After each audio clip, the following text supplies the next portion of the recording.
Sahabat Suara Tepian, kami beruntung berjumpa dengan anak muda, seorang mahasiswa pasca sarjana. Nanti akan kita tanya, dia seorang juga ketua dari Forum Mahasiswa SKSG.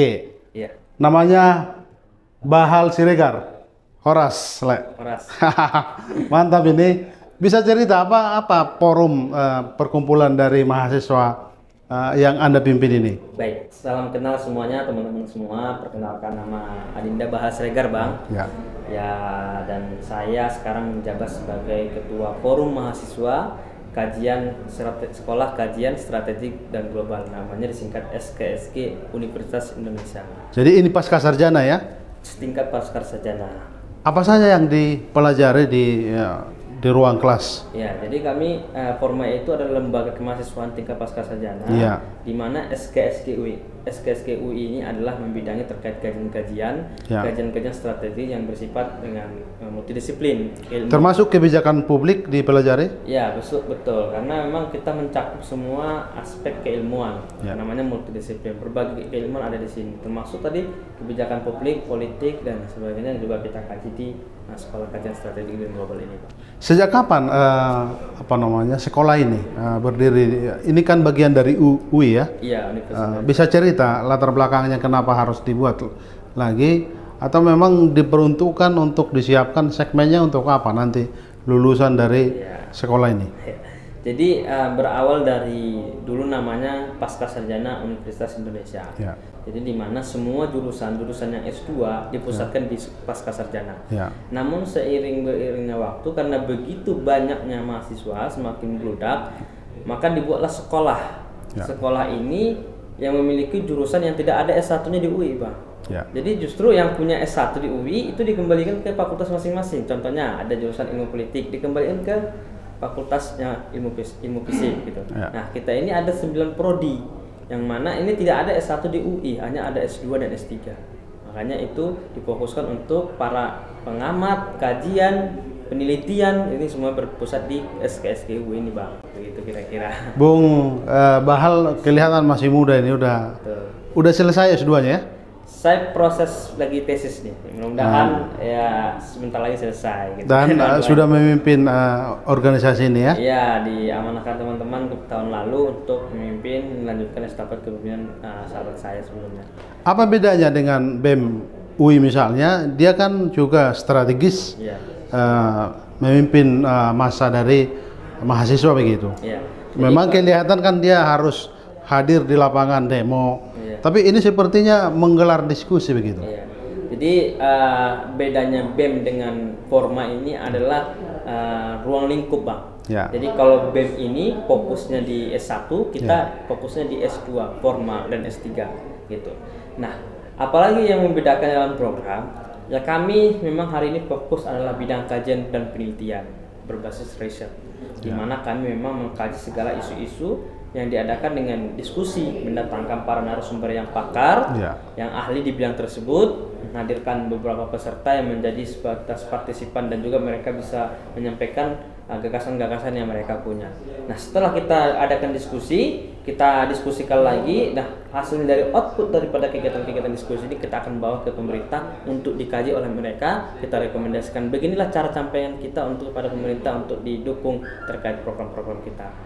Seperti diskusi hari ini, kira-kira nanti outputnya dibuat dulu notulensinya atau memang dibuat semacam tim untuk merumuskan semacam sinopsis, nanti dikasih apa kira-kira? Ya, hari ini kan kita acara diskusi publik bicara terkait bagaimana mempersiapkan generasi emas 2045. Tadi sudah disampaikan beberapa pemateri-pemateri yang luar biasa.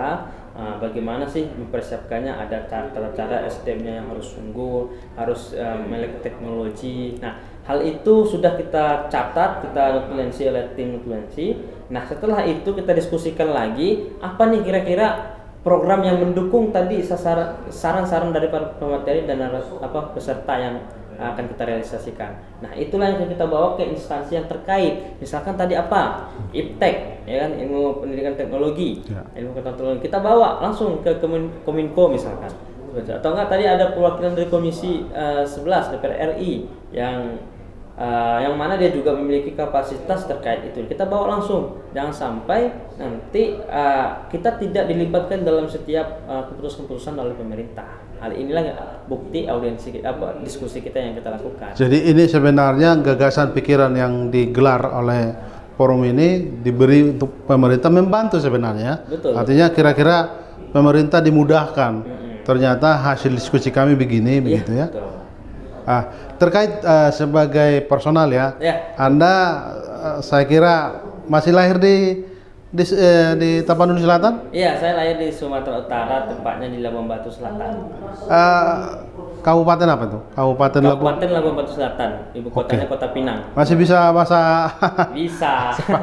Bahasa lahir kan? Iya. Bisa, Bang. Siregar ya, Bahal. Bahal. Saya selalu belajar dengan teman-teman Selatan. Saya kira pendidikan di Tanah Batak yang paling pertama maju itu bukan Toba, memang Selatan. Jadi orang-orang Selatan justru mereka yang pertama, misalnya kuliah di zaman Belanda, di zaman kolonial sudah banyak kuliah ke Belanda begitu. Semangat seperti ini apakah juga ditelurkan atau disampaikan oleh nenek moyang atau orang tua ke kalian begitu? Iya. Jadi kalau saya memang pada prinsipnya orang tua mendukung untuk melanjutkan pendidikan ke perguruan tinggi. Ya ini masih muda udah S2 hebat ya. Ya memang kita salah satu alasan kita S2 pertama motivasi kepada keluarga, teman, sahabat bahwa tidak ada alasan walaupun kita sibuk, kalau ada kesempatan ya kita tidak begitu. Orang tua selalu mengajarkan teruslah menuntut ilmu kemanapun, merantaulah seperti itu. Jadi pada akhirnya kita berpikir ternyata orang kita mendukung. Nah itulah salah satu menjadi kiblat kita untuk selalu terus melanjutkan pendidikan gitu. Kenapa harus ke Jakarta ya, karena pusatnya di Jakarta ini kan, karena UI lagi ya. UI begitu. Orang yang tercerahkan, orang yang melek karena berpendidikan, ya bagaimanapun dia akan cara berpikirnya juga kan luas, toleran begitu. Apa pendapat dari Lae Bahal soal kita hidup dalam toleran? Saya kira UI memang ada masanya juga, ada kelompok-kelompok yang kelihatan tidak toleran begitu. Tapi orang-orang cendekia itu kan harus memperlihatkan bahwa kita tidak boleh terkotak-kotak karena suku atau agama. Bagaimana pendapat dari Bahal? Jadi memang kita ini hidup berdampingan, tidak boleh terpecah belah dengan bawa-bawa agama, suku, bahasa dan sebagainya. Indonesia dibangun, dibesarkan, dimerdekakan dari sekelompok orang, bukan hanya agama Islam, bukan hanya agama Kristen, bukan hanya suku Jawa, berbagai perwakilan-perwakilan suku, kiai-kiai dan sebagainya yang memerdekakan Indonesia. Nah, ketika kita sudah merdeka, sudah aman, masa kita terpecah belah hanya karena persoalan yang sedikit. Nah, saya melihat tingkat toleransi pada saat ini, era ini sudah lumayan bagus dibanding beberapa dekade sebelumnya, dengan banyaknya organisasi-organisasi yang tidak baik dihapus ataupun dilarang di Indonesia. Nah, ini salah satu yang kita apresiasi kepada pemerintah untuk selalu menindak tegas terhadap orang-orang yang memang tidak meningkatkan toleransi di sekeliling masyarakat. Kenapa kita harus saling bermusuhan?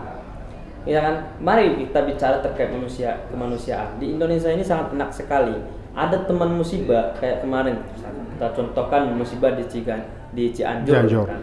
Itu bukan lagi kita bicara persoalan agama saja. Kita bicara kemanusiaan. Bicara kemanusiaan. Jadi saya sangat menyayangkan ada sekelompok orang yang dibantu oleh non-Islam tapi tidak boleh. Nah, ini harus ditindak tegas juga oleh aparat. Nah, inilah peran kami sebagai anak muda, sebagai generasi muda untuk menyampaikan perihal ini kepada masyarakat. Karena mereka ini kan sedikit-sedikit lihat berita hoax dan speech itu menjadi beda perspektifnya. Makanya kita sebagai anak muda menyampaikan itu, memberikan terus pemahaman-pemahaman kepada masyarakat, keluarga kita, lingkungan kita, kerabat kita, dan sekitar kita.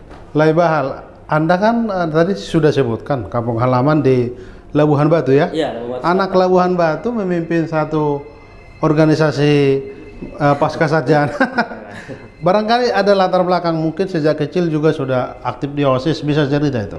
Iya, saya dulu memang suka berorganisasi, apa ya, lebih kepada suka ngobrol, diskusi, ngopi-ngopi, begitu ala-ala Jakarta kan ngopi-ngopi bahasanya Bang ya. Jadi kalau di kampung kita kan martorombo namanya ya, jadi kemana-mana, dan sebagainya ngobrol di warung-warung kopi. Jadi berdasarkan pertemanan gitu, pertemanan kita pada akhirnya teman-teman sepakat untuk memilih saya pada saat itu. Kalau latar belakang ya tentu di S1 dulu saya juga. Tidak ada kagok perasaan dalam tanda kutip minder? Tidak, karena kan jadi kami di kampung sendiri jadi sudah terbiasa kita harus besar di kampung orang lain gitu kan. Kan begitu semangatnya, begitu kira-kira. Mungkin terakhir ada obsesi ke depan sebagai anak muda ini intelektual ini. Saya tadi kagum menyaksikan bagaimana Anda sebagai memimpin organisasi ini dan punya dampak lah ke depan. Apa obsesi ke depan sebagai anak muda? Tentu ada cita-cita dong. Gitu. Ya, tentu ke depan saya pribadi selalu memperbaiki diri, selalu mengupgrade terkait keahlian, skill, ya mulai dari cara lobby, cara komunikasi ke membangun jaringan kemana-mana. Tentu kita harus memiliki target. Saya memang targetnya sebagai politisi yang berbisnis juga, gitu. Tapi itu tidak mudah gitu kan. Tentu dengan strategi pendekatan dan komunikasi mulai dari diasah dulu dari diri kita. Nah, ketika mungkin orang tua punya embrio seorang politisi? Tidak. Orang tua memang hanya sebatas petani, sawit, karet. Punya sawit luas lah ya dia. Ya, cukuplah buat kehidupan sehari-hari, Bang, gitu kan. Tapi kita memiliki mimpi yang besar menjadi pemimpin di negeri ini. Kenapa saya sampaikan? Karena kita ingin membawa perubahan yang besar, tentu kita harus menjadi seorang pemimpin. Kita ingin berbuat hal yang besar, tentu menjadi seorang pemimpin. Kita ingin membantu orang lain skala besar, tentu kita harus menjadi pemimpin. Ngomong-ngomong, pernah pulang ke kampung Wonopasogi itu enggak? Muara. Di situ kan ada Tugu Siregar Sedunya ya. Iya, Siregar Sedunya. Oke. Mantap lah. Bahal Siregar, demikian bincang-bincang kami sahabat Suara Tapian. Terima kasih. Suara Tapian ini luar biasa nih. Terima kasih ya, Terima kasih ya Bang ya.